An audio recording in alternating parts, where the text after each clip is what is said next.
हाय दोस्तों, अस्सलाम वालेकुम। कैसे आप लोग? मेरा नाम नबील है। काफ़ी टाइम से जो है iOS 16 का डेवलपर बेटा 4 और iOS 15.6 ये दोनों जो है मैं अपने आईफोन्स पे चला रहा हूँ। एक है मेरा आईफोन 13 प्रो और दूसरा है आईफोन 13। अब इनमें जो है कैसा रहा है एक्सपीरियंस, क्या कुछ प्रॉब्लम्स आए, क्योंकि दोनों जो अपडेट्स है इसमें प्रॉब्लम्स आए, तो एक-एक करके जो है हम चेकआउट करने वाले हैं। सबसे पहले मैं डेवलपर बेटा 4 के बारे में बात करना चाहता हूँ, क्योंकि ये मेरे प्राइमरी डिवाइस के ऊपर है और सबसे ज़्यादा एक्सपीरियंस जो है मैंने इसी वर्जन का जो है iOS के वो किया। आप में से बहुत लोग iOS 16 चला रहे हैं, क्योंकि मैं जानता हूँ आप भी जो है काफ़ी एक्साइटेड है इसके सारे फीचर्स यूज़ करने के लिए। तो यहाँ पे हमको क्या जो है प्रॉब्लम्स आ रही है, आपको क्या प्रॉब्लम्स आ रही है, आपने जो फीडबैक वगैरह दिया है उसके बारे में थोड़ा डिस्कशन हम लोग कर लेते। तो ये जो है 1.5 जीबी के आसपास का अपडेट था। नया मोडेम फर्मवेयर आपको यहाँ पे देखने मिला। मेरे फ़ोन के अंदर जो है 13 जीबी के आसपास का अवेलेबल फ्री स्पेस जो है वो यहाँ पे बढ़ चुका था।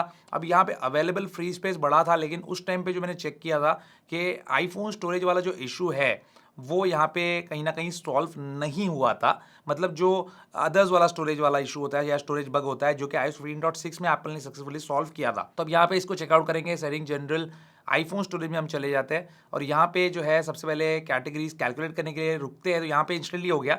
उस टाइम पे जैसे ही नया अपडेट आता है तो इंस्टेंटली नहीं होता, थोड़ा टाइम लगता है। अब यहाँ पे सीधा मैं नीचे चले जाता हूँ, तो यहाँ पे सिस्टम डेटा जो है अभी भी देखेंगे आप, तो 20 जीबी के आसपास का है। मेरे हिसाब से थोड़ा ज़्यादा है।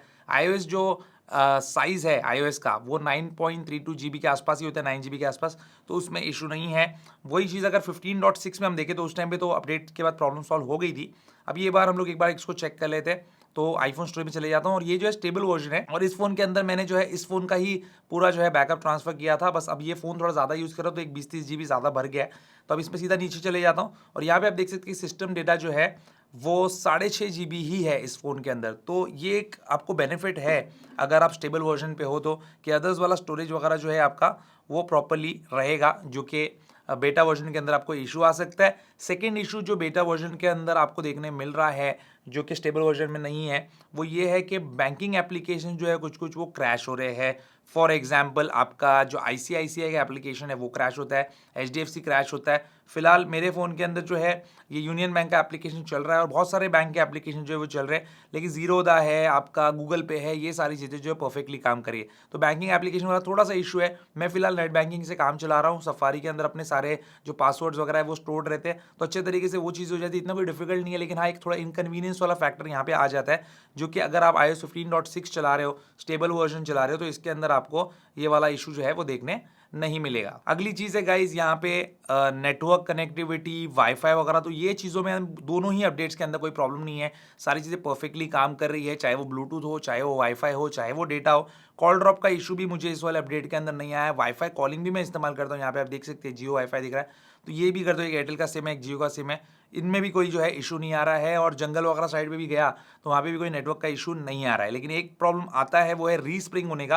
रीस्प्रिंग के अंदर क्या होता है, जैसे मैंने अभी व्हाट्सएप ओपन कर लिया तो यहाँ पे जो है जो डिस्प्ले है उसके ऊपर एक छोटी सी रिंग आ जाएगी, जो कि घूमने लग जाएगी और घूमते घूमते जो है बाद में फोन एक रीस्टार्ट जैसा होता है, लेकिन रीस्टार्ट होता नहीं, एक्चुअली रीस्प्रिंग उसको बोला जाता है। पूरा फोन रीस्टार्ट नहीं होता और फिर आप उसको अनलॉक करेंगे तो फोन नॉर्मल रहता है बिल्कुल। तो ये बेटा वर्जन के अंदर एक प्रॉब्लम है, थोड़ा बहुत इरिटेट करता है, लेकिन बहुत ज़्यादा नहीं। हो सकता है 2-3 दिन में एक बार आपको ये इशू फेस करने मिल रहा होगा। बताना मुझे कमेंट सेक्शन में कि बेटा वर्जन अगर आप चला रहे हो तो उसमें इशू आ रहा है या नहीं आ रहा है। इसके बाद गाइज ऐप क्रैशिंग, तो ऐप क्रैशिंग का यहाँ पे मुझे कोई प्रॉब्लम नहीं आ रहा है जनरली, लेकिन व्हाट्सएप वगैरह एप्लीकेशन जो है उसके अंदर ऐप क्रैशिंग का प्रॉब्लम है। वही रीस्प्रिंग जो होता है तो ऐप क्रैश हो जाता है उस टाइम पे, प्रॉपर्ली काम नहीं करता। एक और प्रॉब्लम आपको जो है बेटा वर्जन के अंदर आ सकता है वो ये है, किसी ने मुझे स्क्रीनशॉट भी शेयर किया था और मैंने भी 1-2 बार ये प्रॉब्लम फेस किया है, कि जैसे ही कोई कॉल वगैरह आता है तो यहाँ पे जो ये आपको पीछे वॉलपेपर नजर आ रहा है, ये वॉलपेपर नजर नहीं आना चाहिए। वो कॉल के टाइम पे जब कॉल आता है रिसीव एंड के टाइम पे, तो वो भी नजर आ रहा है। ये जो है टाइम भी नजर आ रहा है, थोड़ा सा ग्लिच टाइप जो है आपको देखने मिलेगा। ये कोई बड़ा इशू नहीं है, ये बेटा वर्जन है। और अगर आपको इस टाइप का कोई भी प्रॉब्लम आता है तो यहाँ पे एक फीडबैक नाम का एप्लीकेशन होता है जो भी बेटा वर्जन यूजर्स है उनके लिए, तो इसमें जाके जो है आपको प्रॉब्लम रिपोर्ट करनी होती है एप्पल को, ताकि एप्पल उसको सुधारे। ये देखिए, ये पब्लिक के लिए जो है जनरली होता नहीं है और उन डिवाइसेस के लिए होता है। जैसे यहाँ पे अगर आप देखें तो ये बेटा वर्जन जो है उनके ऊपर ही डिप्लॉय करना चाहिए। यहाँ पे लिखा है साफ तौर पे, जो iOS डिवाइसेस जो है बेटा टेस्टिंग के लिए आपने रखे हुए हैं, तो प्राइमरी पे ना करे तो बेटर है, ऐसा एप्पल का बोलना है। क्योंकि इश्यूज आते हैं, फिर लोग उसको ट्विटर पे लेके जाते हैं, ट्विटर पे जाके बोलते हैं कि ये प्रॉब्लम आ रहा है, वो प्रॉब्लम आ रहा है। एक जनरल हेल्थी डिस्कशन के लिए ठीक है, लेकिन रोने के लिए वो प्रॉब्लम ठीक नहीं। क्योंकि अगर रोना है आपको तो फिर आपके पास जो है ये स्टेबल वर्जन जो है iOS का वो होना चाहिए 15.6। इसके बारे में आप रो सकते हो कहीं भी, लेकिन यहाँ पे जो अगर प्रॉब्लम आपको आता है तो उसके बारे में तो आप डिस्कस कर लो ट्विटर पे या कहीं पे भी कमेंट्स में, या फिर फीडबैक एप्लीकेशन में आप अपना फीडबैक दे दो। अभी बात कर लीजिए गाइस बैटरी लाइफ की, तो यहाँ पे दोनों के बारे में मैं बात करूंगा एक एक करके। अब यहाँ पे जो है ये मुझे बोल रहा है कि आपका डिस्प्ले जो है वो उसका ब्राइटनेस थोड़ा कम करो ताकि आपकी बैटरी लाइफ को ज़्यादा मिले। ऑटो ब्राइटनेस पे रखो, वो भी मैंने ऑफ रखा है क्योंकि वीडियो बनाने के टाइम पे क्या यहाँ पे लाइट्स लगी होती है। ऑटो ब्राइटनेस ऑन रखूंगा तो यहाँ डिम हो जाएगी लाइट, तो आपको ठीक से दिखेगा नहीं, या ब्राइट ज़्यादा हो जाएगी तो फिर कैमरा के अंदर जो है वो इशू आ जाएगा कि बहुत ज़्यादा ब्राइटनेस हो रही है, एक्सपोजर ज़्यादा हो रहा है। तो ये सब जो है आप लोगों के लिए होता है, हम लोगों के लिए नहीं, हम तो रिव्यू करते हैं। फिर भी देखो काफ़ी जो है फास्ट चार्जर का इस्तेमाल करता हूँ हमेशा, आउटडोर्स में इससे वीडियो बनाता हूँ। बैटरी हेल्थ जो है अब 10 महीने के बाद 1% ड्रॉप हुई है ये बेटा इंस्टॉल करने के बाद, मतलब रिकैलिब्रेट होती है ऑब्वियसली, कोई भी आप सॉफ्टवेयर इंस्टॉल करोगे तो यहाँ पे 99% है, और यहाँ पे इस वाले में मोस्ट प्रॉब्ली जो है 100% ही रहेगी। तो ये बेटा वर्जन की वजह से नहीं होता, स्टेबल वालों की बैटरी उतरती है, बेटा वालों की भी उतरती है। तो यहाँ पे देख सकते हैं इस पर 100% है और इस पर 99। ये तो नया फ़ोन है, ये भी रिसेंटली जब ग्रीन वाला लॉन्च हुआ था तब मैंने लिया था, उसके पहले पिंक था। तो इसमें तो कोई मतलब नहीं है बता के आपको, लेकिन ये जो मेरा प्राइमरी फ़ोन है यहाँ पे देख सकते हैं 1% से बैटरी हेल्थ ड्रॉप हुई है। ये फैंटास्टिक बैटरी हेल्थ है जो 10 महीने यहाँ पे चल गई, 2 महीने और बचे, और 2 महीने के अंदर जो नए आईफोन आ जाएंगे उसके बाद इस आईफोन को उन आईफोन से मैं रिप्लेस तो करूंगा ही। तो यहाँ पे मुझे कोई फर्क नहीं पड़ता भाई, ऑलमोस्ट 100% बैटरी हेल्थ जो है मुझे पूरे साल भर चल गई है इस फोन के अंदर। रही बात बैटरी लाइफ की, तो यहाँ पे मैं अगेन बैटरी में लेके जाता हूँ आपको, और यहाँ पे बैटरी लाइफ जो है it has not been good in this update. ये अपडेट में जो है इतनी अच्छी नहीं बैटरी लाइफ मुझे देखने मिल रही है लास्ट 10 डेज़ की। मैं अगर आपको बता दूँ तो यहाँ पे जो है कुछ खास मुझे बैटरी लाइफ जो है वो देखने नहीं मिल रही है। यहाँ पे दिखा रहा है आपको screen on time 13 hours 40 minutes, क्योंकि बीच में कुछ चार्ज भी करना पड़ता है। पूरा दिन जो है सुबह से अगर चार्ज करके निकलूँ तो शाम तक जो है मैं थोड़ा हैवी यूज़ करता, थोड़ा वीडियो वगैरह बना दो तो नहीं चलती, जबकि पहले स्टेबल वर्जन पे चला करती थी।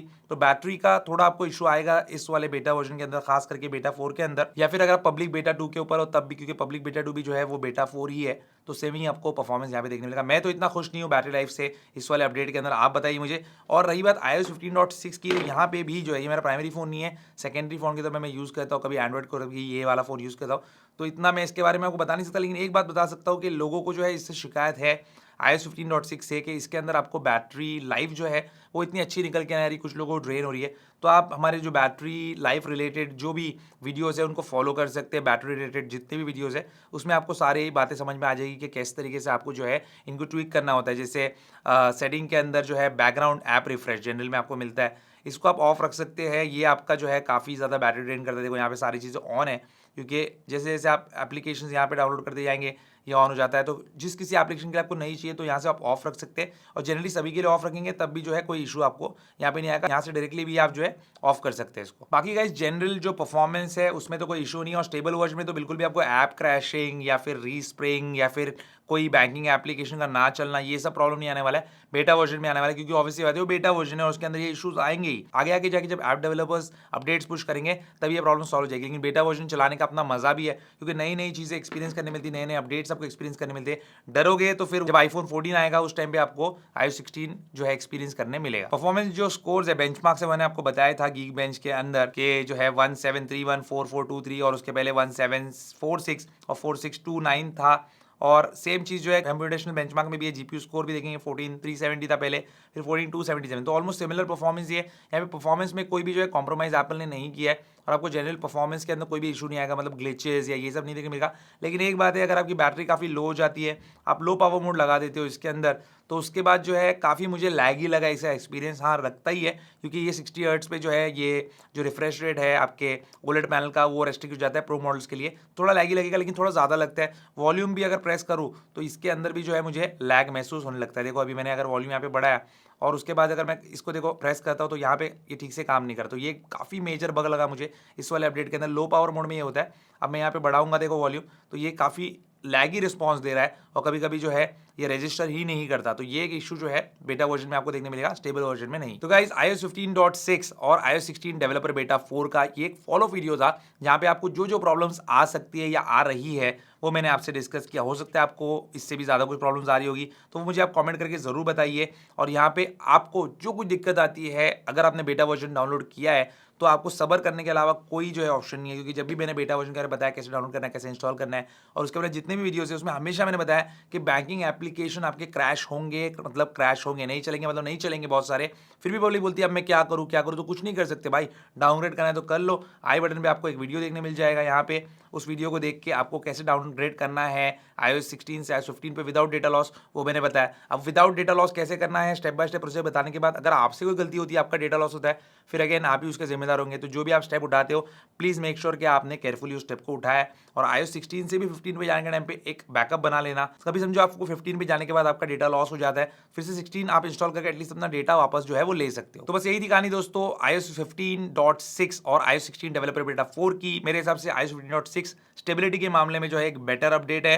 काफ़ी कुछ अच्छा यहाँ पे एप्पल ने किया है, स्टोरेज बग को यहाँ पे कम्प्लीटली सॉल्व कर दिया है। और वहीं पे बेटा 4 जो है ये नया अपडेट है, नए फीचर्स तो लेके आए जो कि मैं आपको बता चुका हूँ। आप देख सकते हो वाला वीडियो जहाँ पे मैंने इसमें क्या कुछ नया बताया था। लेकिन इस अपडेट के अंदर काफ़ी सारे जो है बग्स है और वो बग्स जो है सॉल्व एप्पल करेगा अगले हफ्ते जब वो नया बेटा वर्जन जो है हमारे लिए पुश करेगा। उम्मीद करता हूँ दोस्तों आपको आज का वीडियो पसंद आएगा। पसंद उसको लाइक एंड शेयर जरूर कीजिए, मेरे चैनल को सब्सक्राइब कीजिए। Good bye.